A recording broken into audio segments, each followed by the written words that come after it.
I'm Dave Cathy, the Food Dude, and today marks the beginning of a new series that's going to take us inside Oklahoma's top kitchens, where chefs from all around the state will teach us their secrets. We're going to start out with a really basic ingredient, important not only in the restaurant, but it could also be important to you. It's going to be stock. Kurt Fleischfresser is here to tell us all about it, and this is Chef It Up. All right, today I'm going to make some chicken stock, and while I'm making this chicken stock, I'm going to kind of show how it correlates to all stocks. There's some base stocks like the chicken stock and roasted chicken stock are base for most of our soups, and actually some of the chicken stock is a base for other sauces. So because it's neutral, we can use it as a component in another stock to give it more mouthfeel, or to enhance it or enhance the volume of the stocks. I've got 1 carrot per carcass, 1 celery stalk, and about double the amount of onions as I do, or the equal amount of onions as I do these vegetables. And I'm going to throw those in there, but I'm not going to saute the greens on the celery. We'll put those in at the last minute because they'll get bitter if we saute them. And I'm just going to take a little bit of the edge off this, create the sugars in there so that they're not too vegetal, because chicken stock doesn't take very long to cook. This will take from 30 to 45 minutes. And I'll show you the kind of the international test for all the stocks, lamb, pork, veal. I've also got an onion that I'm charring on top of the stove, like there, which it looks very burned, and it is very burnt. And what that's going to do is that's going to add some caramel color to our stock, and also it'll help clarify it so it's nice and clear. I'm going to take 1 head of garlic. And really, you could put 1 head of garlic for every chicken carcass, and that's perfectly fine. I'm gonna put 1. I usually put 1 for 3 though. So throw that in there, split it open. So once my vegetables have a nice little edge taken off them, I'm gonna throw my carcass in there. And those have just been rinsed off, and then I'm gonna cover it with some cold water.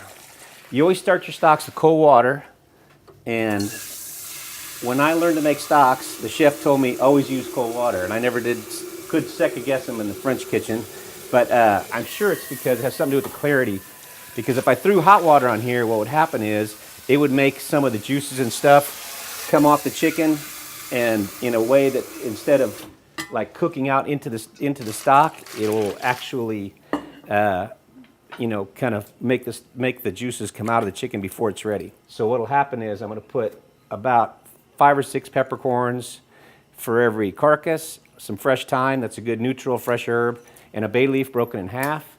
You don't ever want to put too many bay leaves because it's kind of a strong flavor. I've seasoned the vegetables, now I want to season the water. For every quart of water, I want to put about a teaspoon of salt in there. This is kosher salt. And you can go less or more, but you should add some to start. Otherwise, it will taste very bland. And then I'm going to put some pepper in here. Even though I have peppercorns, I'm still going to put a little fresh ground in here. You could also put tomato product in there, which is add some acid and some color. But like I said, we're going to start with the basic blonde stock. So now what we're going to do is bring it to a boil, let it simmer for about 30 to 45 minutes.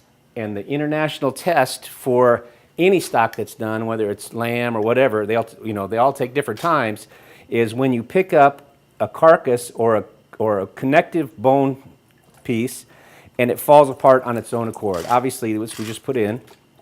We'll do that again in about 30 to 45 minutes, and you'll see when it falls apart on its own, you've got all you can get out of the carcasses, and that's when you stop.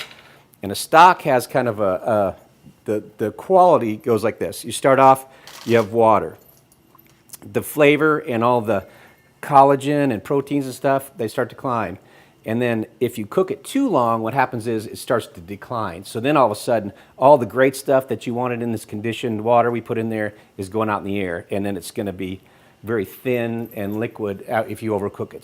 So even though you think, oh, I'll leave it on forever and it tastes that much better, it actually doesn't work that way. Everything has a peak. And a chicken stock, it's 30 to 45 minutes. Lamb, hour and a half. Ducks, 2 hours. So that's kind of how the stock thing works. So we'll keep skimming this, and we'll check the bones in 30 to 45 minutes and see where we're at. And then the chef I trained under actually makes that and sells it all over the country, and to some restaurants in Oklahoma City, and he's in Chicago. And you could take a tub of that and some from the Coach House and hold them side by side, and you can hardly tell the difference, because that's the guy making that is the guy that trained me. So I've been passing it along. So right now, kind of the fun thing we're doing for the summertime, because just to kind of reinvigorate things, is I'm doing some flash menus. We did a big robata deal the other evening at Musashi's on the patio, which was a lot of fun. We had a charcoaler out there, and we did a unique menu of robata that we don't have inside already, which we already have great robata, but just for the fun of it and just to mix it up. And then we did basically what one of our guests from France said, oh, this is a bouchon. I actually did a little menu for $25, and it was 3 courses, and it was just a very good, full flavored 3 courses, and people either sat outside or sat in the lobby bar or sat at this bar right here. And like the guy says, bouchon, it's like you get what you get, and the guy's talking to you while you're making it, and that was me. And he brought his father, who was living in Lyon for quite a while, and he said, oh my God, I can't believe we showed up on the night we have a bouchon in Oklahoma City. So he was pretty excited about that. So now, how do people find out about these flash? They can go to our website, or they can, if they're on our email list, they'll get an email, or an attic member. They get the information. Some of our events are, if you're an attic member at the restaurants, which had great benefits in itself. You get like a preview. You know, some things sell out pretty fast, so we do like 24 hours in advance. We give it to our members. So.